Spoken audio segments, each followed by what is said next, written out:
Shalom saudara-saudara yang terkasih dalam Tuhan Yesus. Puji syukur dengan berkat yang telah Tuhan berikan, dengan perlindungan yang sudah kita terima bersama-sama. Biarlah kita terus meninggikan nama Tuhan dan kita terus mengatakan amin kepada Tuhan karena Dia yang sentiasa memimpin kita. Kita mulahkan renungan kita pada hari ini dengan doa. Mari kita berdoa.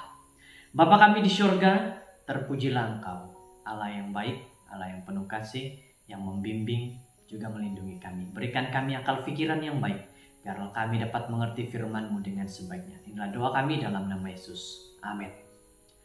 Saudara-saudara, umat-umat Tuhan yang terkasih, firman Tuhan kita pada hari ini berjudul Ubah Mindamu.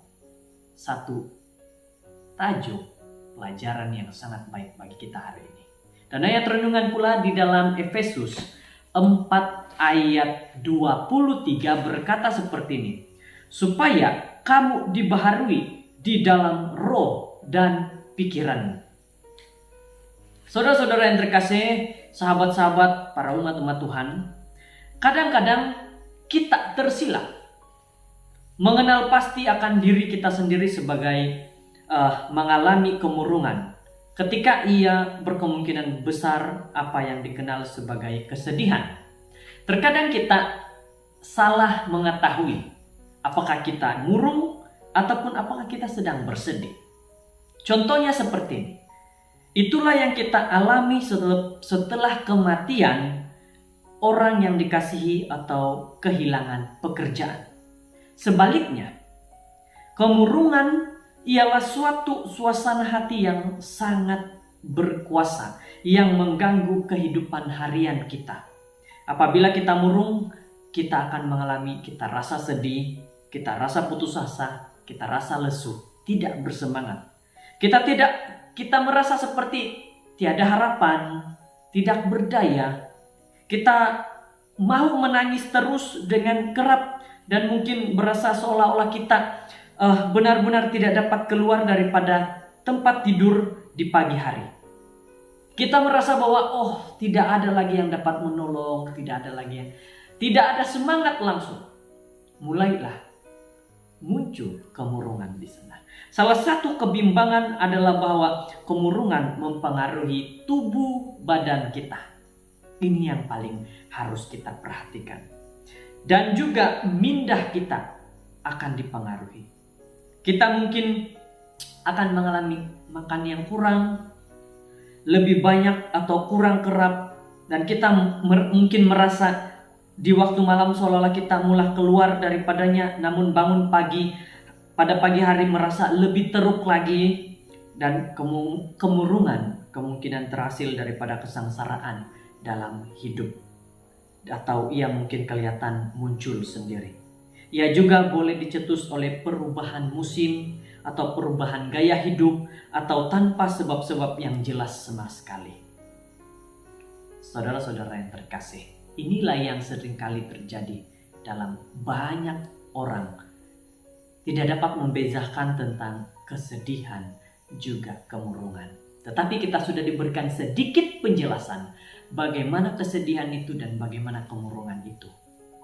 Kemurungan boleh mengancam nyawa dan boleh membawa seseorang untuk berasa ingin bunuh diri. Ramai orang yang menderita kemurungan menemukan kelegaan melalui perubatan. Walaupun setengah obat sungguhnya boleh membantu, namun kesan sampingan dan kesan ketagihan adalah hasil yang tidak diinginkan. Lain-lain kesan sampingan dan ketagihan dan lain-lain pendekatan yang lebih sehat boleh menjadi lebih bermanfaat dalam jangka waktu panjang. Berita baik adalah bahwa walaupun ianya serius hal kemurungan yang serius, kemurungan ialah suatu keadaan pikiran dan tubuh yang boleh diubah melalui kombinasi beberapa perkara, perubahan dalam nutrisi dan activity, pengambilan vitamin, terapi, kognitif, tingkah laku, dan bantuan daripada Tuhan. CBT atau kognitif tingkah laku berfokus pada menyingkirkan tingkah laku yang mengalahkan diri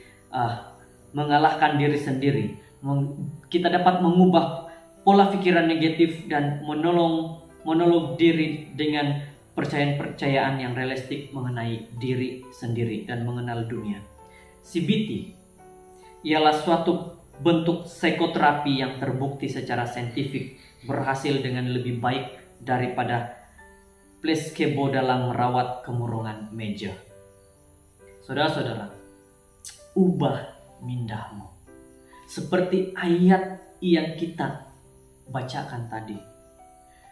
Dikatakan dalam Efesus 4 ayat 23, kita dapat diperbaharui dalam roh pemikiran kalau kita ubah cara berpikir kita. Kenapa ada kemurungan? Karena cara berpikir kita yang mengakibatkan terjadi seperti itu. Hal sekitar kita boleh mengakibatkan, tetapi ubah pemikiran, ubah mindahmu. Dalam Efesus, Paulus mengingatkan kita bahwa dengan pertolongan Roh Kudus, dengan pertolongan Tuhan, kita boleh mengubah seberang pola pikiran yang menyakitkan kita. Kita tidak perlu menyalahkan diri sendiri dengan pola pemikiran negatif, tetapi dengan pertolongan daripada Tuhan, kita boleh membangun pemikiran positif yang sehat yang akan menuntun kepada tingkah laku yang lebih sehat. Kita minta sama Tuhan, Tuhan bantu agar kita dapat berpikir ataupun memiliki pola pikir yang positif, yang baik. Roh Kudus bantu kami mengubah pikiran-pikiran negatif yang mengalahkan kami walaupun ketika kami mempunyai niat keinginan yang baik.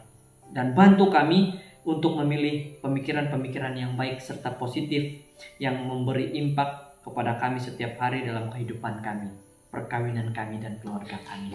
Mari kita minta di dalam keluarga kita, pikiran kita kepada pasangan kita, pikiran yang baik, agar kita dapat fokusnya hanya kepada Tuhan setiap saat. Kita berdoa. Tuhan kami di surga, kami berdoa saat ini, berikan kami pikiran yang baik. Kalau kami seringkali memikir hal-hal yang tidak baik yang mengakibatkan kemurungan, bantu kami untuk mengubah pikiran kami menjadi lebih baik lagi dan tidak ada kemurungan dalam pikiran kami dan kehidupan kami. Terima kasih Tuhan, Engkau dapat membantu kami.